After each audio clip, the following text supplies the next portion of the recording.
We are now recording, so thank you again. This is a part of our Fraser Urban Garden, also our Fraser Connect Garden series, every Thursday from 6 o'clock. All classes are recorded and they are uploaded. It doesn't happen overnight, but they do get uploaded to our Google Classroom. When you get those emails that remind you about the schedule, look at the bottom. There's a link to the Google Classroom. So if you missed a class, you can go back because we got some really good ones uploaded already. If you need some help, you can contact us at fraserurbangarden@gmail.com. So without any further ado, I am going to turn this over to Tiffany Clay.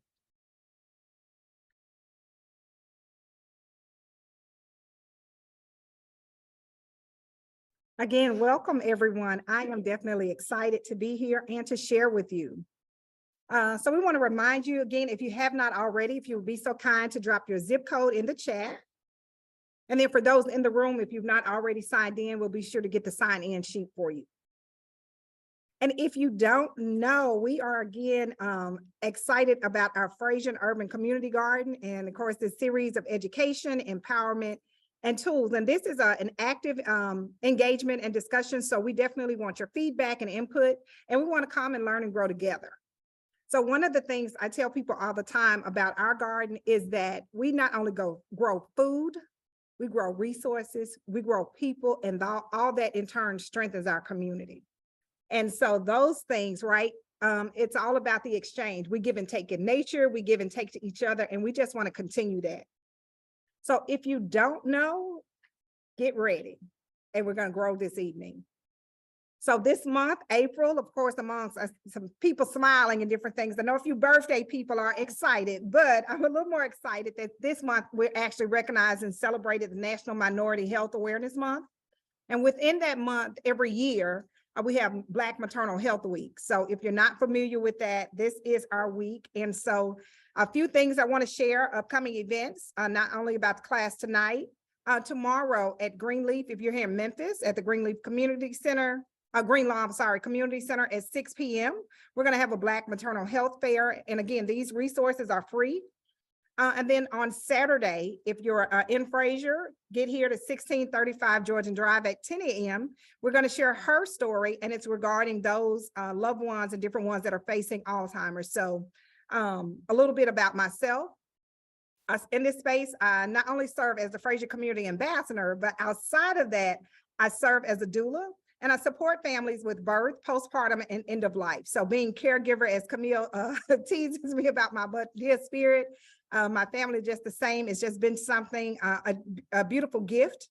And then to serve others in that way in that space. So I truly love what I do and enjoy every bit of it. So in those spaces, I'm always learning and exchanging and sharing with one another. So let's just continue our journey.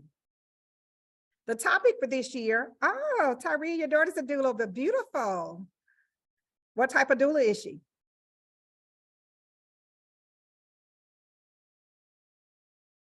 Ms. Tyree is sharing with us in the chat.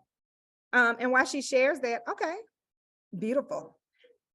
And again, for those that don't know, right, so as doulas, we are not medical professionals, but we do provide support to families, so emotional, physical, and educational support during their time. And for me personally, I serve with compassion and love, and my goal is to make sure that the wishes of the person that I'm serving are coming to pass as best as I can help them navigate those spaces.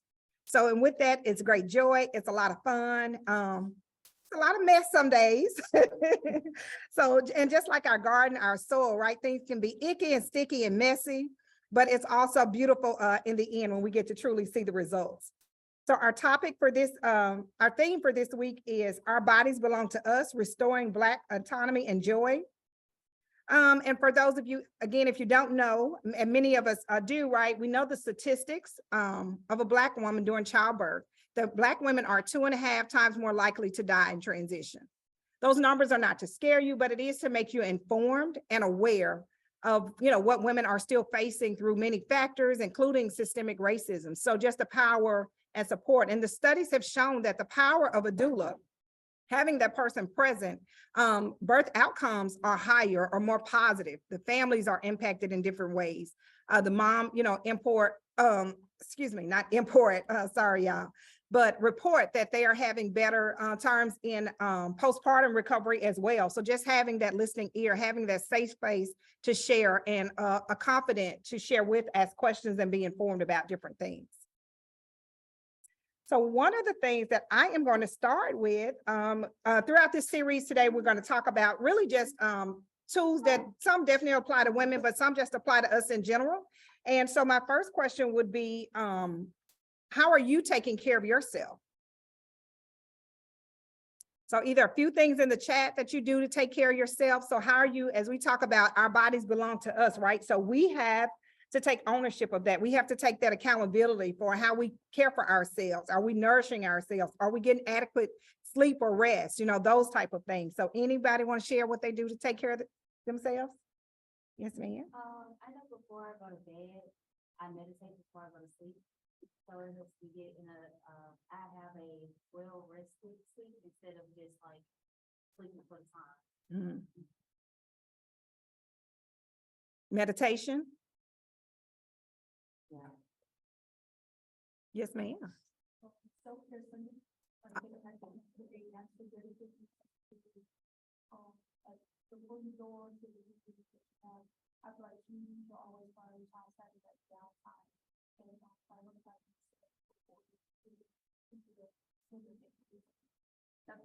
Oh, that's beautiful. So what she shared was making herself a priority, and she does that via self-care Sunday. So having that intentional sacred time, right? Just to nourish and pour back into yourself. That's very beautiful. I'm starting to recognize when my cup is low, not empty. A lot of times we're bone dry before we even figure out that we've given away too much. And that's when the mood swings, the irritability, and so I'm starting to ask myself, what are my signs when my cup is getting low? And let me do something about it before it's empty. Gotcha. Yeah, so that's something new I'm doing.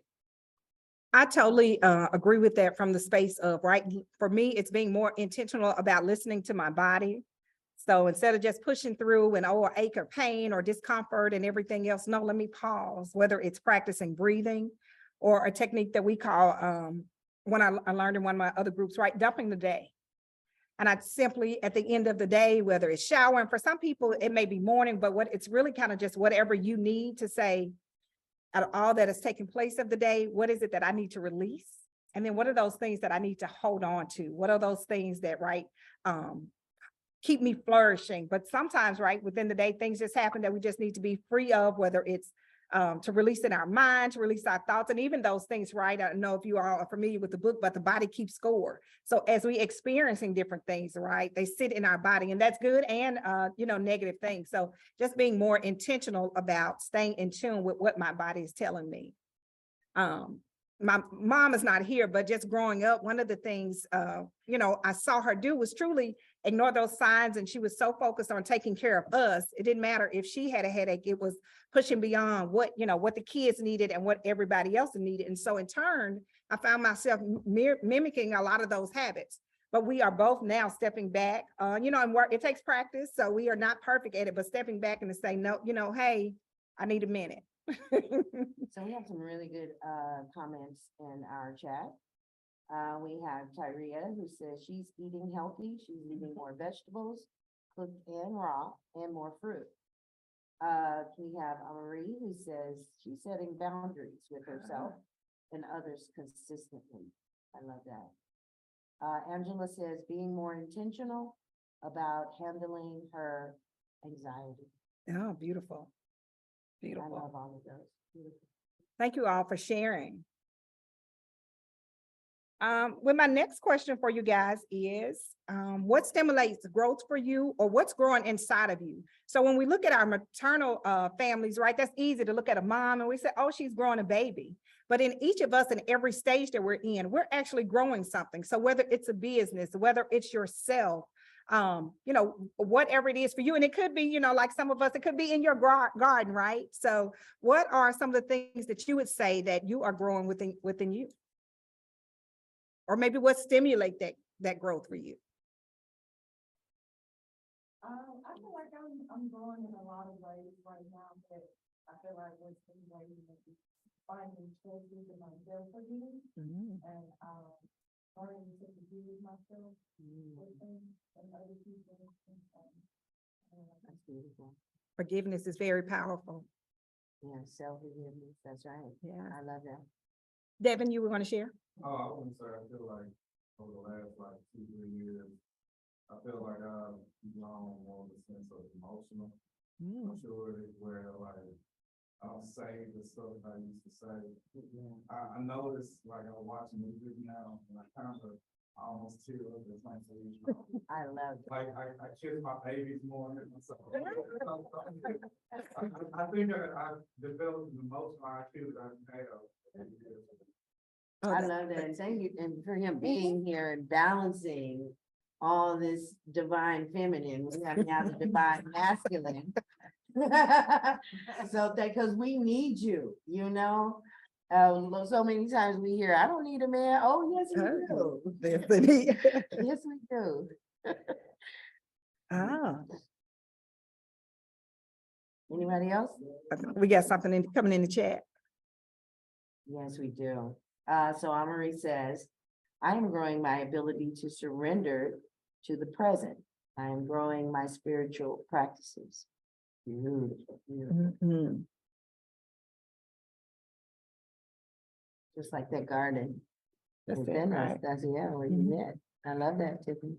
So, and again, right, so my series is called A Garden of Growth. And yes, I help moms and families, deliver babies, but they're also in every place for me in every stage of life. I see that we are all continuing to grow. So for me personally, I'm so excited to see the growth still takes place, even in our seniors. So this year I had my beautiful special grandmother was 98 years old and she transitioned. But it was such a beautiful journey because she never stopped growing. She never stopped engaging. She never had, stopped having fun, and even until the end. And then my grandmother that's still with us is 93, and she suffered some health challenges with it being really challenging for all of us, not only as caregivers, but us adjusting to her in new ways, because we're used to her being self-sufficient, completely living on her own and maintaining. But even at this stage of life, and even now, she had a little arthritis set in her leg. And so for a while she couldn't walk, but she is still continuing to push through. She is still continuing, right, to remind us that, hey, I'll be back home soon, and taking those steps to walk. So one of the things that I want to encourage each of us is to look at yourself and be committed to growing whatever it is for you. There is something on the inside of you. There's a passion, there's a love, there is something that you have, and it's not just for you. So it's for yourself and others. And don't be afraid of it. Listen, as we get into the garden, we're going to go, talk about some things.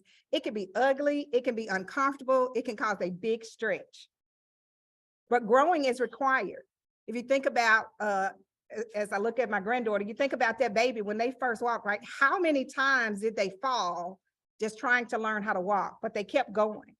And just like them, right? We continue to grow. And so if growth happens with one of those things, that we're going to grow one way or the other, whether we're doing it in the way that we want is the way that I want us to shift our mindset to, again, with our theme, right? That our bodies belong to us, and we take that ownership. We take that accountability for, as someone shared, right? For growing our spiritual practices, for growing our mind. We tease kids. In fact, this week coming up, y'all keep our babies in your thoughts and prayers as they prepare for TCAPs and those type of things. We encourage them to read and learn and do different things all the time, but we also have to stay in that place of learning and then have fun doing it. Looking at Karen, but we laugh all the time because we get out in the garden, y'all, and we have a great time. We do a lot of laughing. Well, they do a lot of laughing at me, who don't know much about playing in dirt, but we do have a great time, and it's such a fun space. But one of the things, a few notes that I have here, knowing what stimulates growth within you, and also knowing what stunts your growth. So when in the garden, we place foods together that complement and empower each other to grow, not things that cut off hydration and nourishment from one another. And even if us, as we think about truly in the natural, we can live without food for quite a bit. It's the water and that hydrating piece that we can't go without. you know, we again, listen, for all our food eaters, I love eating out the garden. Y'all, I guess last year had my first raw green fresh out the garden, that little sweet heat kicked in. But even in that, right, just like the garden cannot survive without water, neither can we. And so even if you have to look at that place that, yeah, there may be times that we see some deserts or experiencing in our life, but even those things, if we follow the right path and stay committed to growing, will lead us back to water. And so that is such a critical thing for us to survive. As Camille was sharing, one of the things about pouring into each other, you know, many of you may have learned or seen others, right, pour, giving out their last drop. We've got to look at that a little different, because when I pour and I give you my last drop that's within me, I truly have nothing else to give. And if I'm pouring into you and you're continually pouring out, right, then you don't even have anything to pour back into me. So to be able to pour, as we look, we have some bottles of water that we're drinking, but even as we pour some out, but as we leave that rest in there, that what it allows us to do more. So instead of me giving you everything, let me give you some to help you grow and thrive. And that in turn, again, strengthens our entire community. So as we talk about growing as well, I do want to share this statistics with you, because mental health matters for us all. And the garden is a beautiful place for us to relax our minds, as our bodies, you know, and to just breathe. And so it's so needed.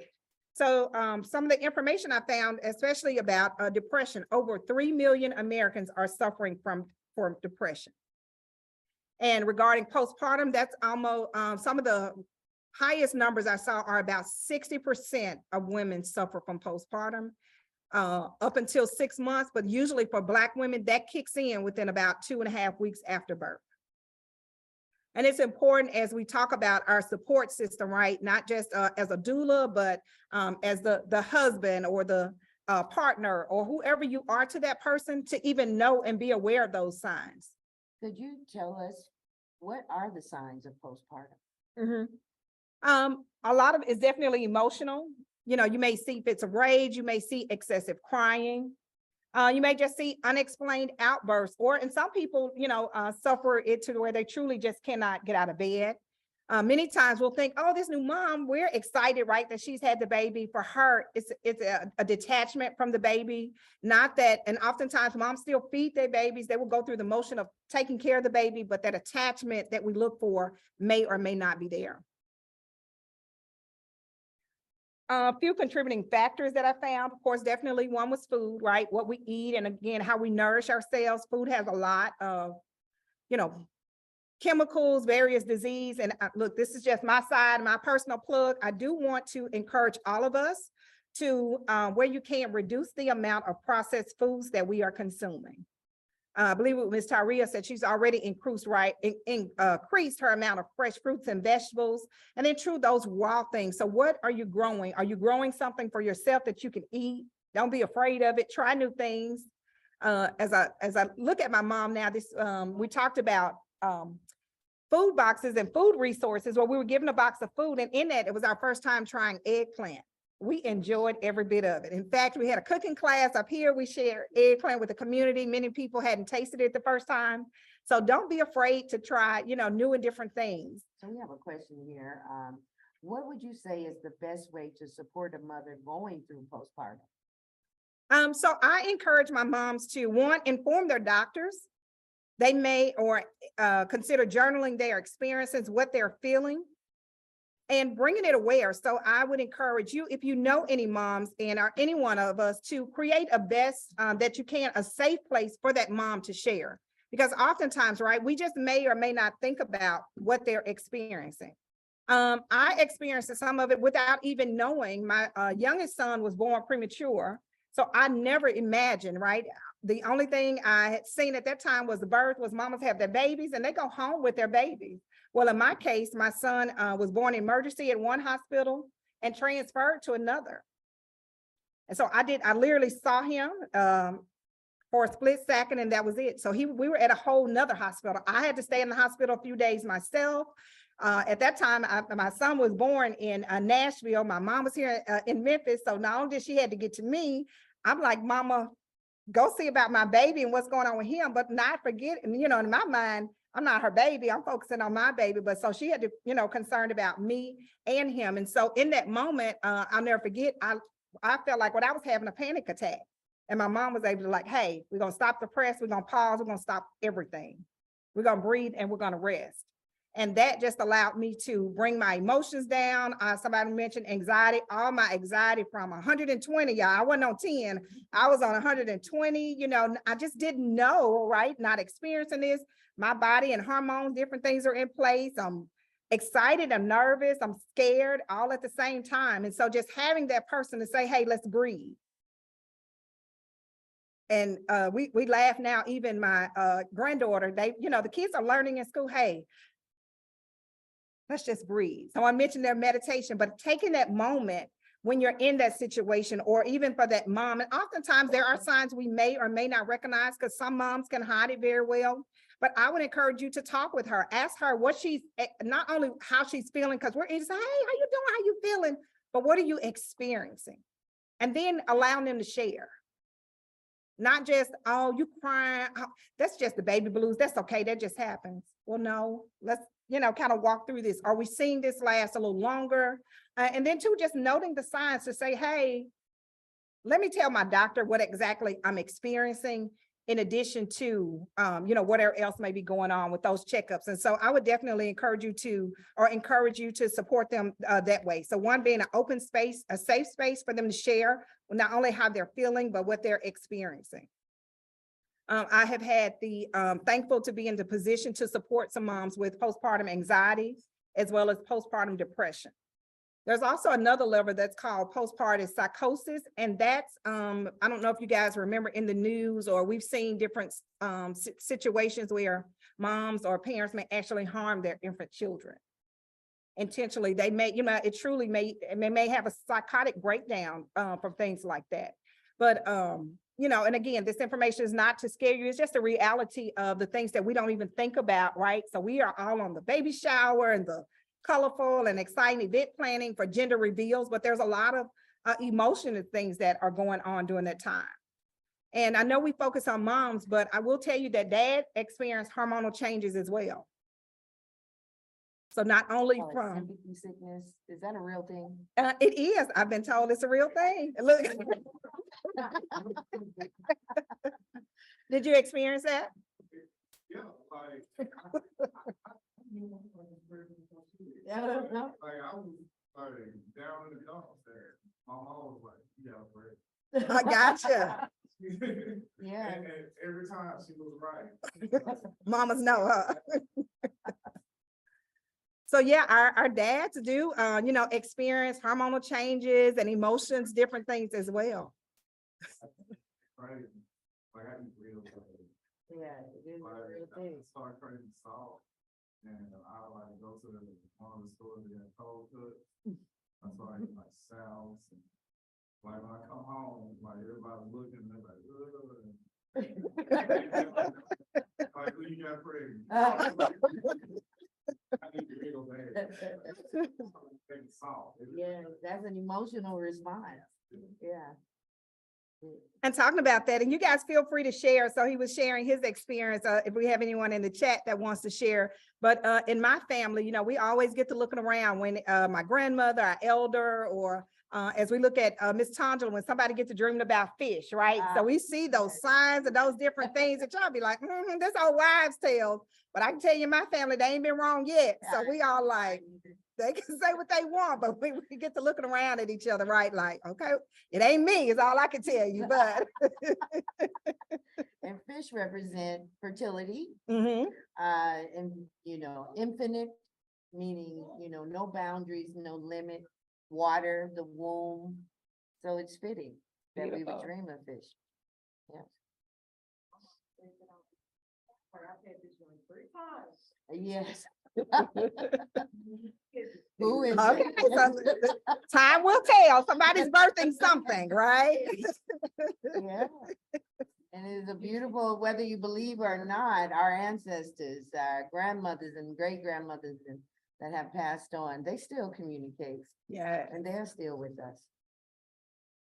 So, and last thing, guys, I'm going to turn it over to Camille, because we're going to share a little bit about some herbs. Not only that we have a few here on the table with us, but here at the Connect Center, we do have our community garden. We have a learning garden because this is our educational garden. It's on a smaller scale. And we have been able to produce pounds, y'all, pounds of food. So we're excited about that. And we also have our larger Fraser Urban Community Garden, which is located at 4501 Point Church. So we're definitely excited about that. And then just a few other things to note as we talk about depression and postpartum. And these things will tie into, I know if you saw the email, right, our fibroids, PMS, breastfeeding, and just overall care for our bodies. But a few suggestions are to eat foods that are rich in antioxidants, including beta carotene, vitamin C and vitamin E. Definitely those dark leafy vegetables. Think about your greens, right? So cucumber, spinach, lettuce, apples. We know bananas are a good source of potassium, grapefruit, citrus berries, and other fresh fruits. So we really want to encourage you all to consider what you're putting on the inside of you and how that impacts you. And then too, one of my favorite calming herbs is lavender. Right? So whether it's in a tea, whether it's just, a hint of it, or even a candle, just the peace and tranquility that it brings to me. And with that, we actually have quite a few herbs. So Miss Camille, I'm going to turn it over to you to share a little bit about that. Okay, and I'll do about 15, and I'll give it back to you. Got you. All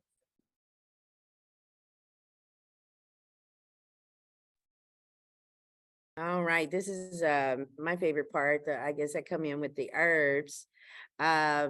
I do want to say, like, the reason why I'm even in this business, I won't even call it a business, I'm purpose driven. And I'm that way because prior to getting into holistic health, I was a web designer for like 18 years. And this was when you had your dial-up modem and and you had to hear the sound. So that meant I spent a lot of time on the computer. I was indoors all the time. I was in front of a computer screen and locked in on it. I wasn't going outside. I was basically doing what a lot of people do for a living, being still and sitting in a chair, not moving. And over time, I got diagnosed with tumors, and which was very scary for early 20-something-year-old. And I had 2 small children. And so, motherhood makes us, I think for me, that was my first time understanding what it meant to sacrifice. Because one, I had this little hungry being inside of me, like a little host. And then my body wasn't my own, right? Or so I thought. And then as soon as they were born, I was breastfeeding and I was like, wow. And then they were just like little broke best friends. And then I looked up and I was diagnosed with tumors. And I went to the doctor and I'm not sure if you guys know, but physician in Latin means teacher. So if your physician isn't teaching you, you don't have a doctor. And they were telling me that my only solutions were going to be either pills or surgery or, other traditional therapies. And I said, well, okay, well then when will I be cured? And he said, well, I can't promise that. And most likely those tumors will grow back within 2 to 3 years. And I was like, well, what am I doing here with you? So I met some people and they taught me about the natural path. And I took the natural path. And shortly after that, it took about 2 years or so, but I shrunk those tumors. And I had to change not just what I ate, but I had to change my entire lifestyle. And I mean, I grew up with fish Fridays. Then we ate whatever we wanted on Saturday. Then we went to church. And after we got out of church, Soul Food Sunday. So it wasn't just changing what I ate, but it was changing my lifestyle. Lifestyle means what you value. And so when I would come to the table and be like, no, I can't eat that no more. Then I got the stares, I got looked down on. And so it was really rough, but my health depended on it, you know? And this is when I found out that if you are what you eat, all right? So you're either eating these things that are living or things that are not, okay? You put me in a pot over 300 degrees, you know the outcome. Same things happens with plants, but the plants are here to help us. And so when I first was going through my healing process, and what exasperated the tumors were every time I would come on my cycle. And so a lot of the issues that most women and men are dealing with are hormonal. What are hormones? Hormones are messengers, chemical messengers. They are sent out through your endocrine system. One of the main parts of your endocrine system, your skin and your lymph nodes. Okay, we're going to talk about that in a second. But they travel through the body and they tell the body what to do. They tell the body they tell the mind what to do, and then the mind tells the body what to do. So it can say when you are lacking certain things, then your immune system or endocrine system goes out of whack. I better get charged up here. I think my am I charged? So let's get back to those hormones. So our hormones regulate everything from how deep is our voice. Like I'm over here with this Batman voice, but that is something that's passed down in my family. But it also our equilibriums. It handles how many calories we're going to burn, our metabolisms. So when we go through the various stages of development, such as puberty, that's when it's first going to hit you.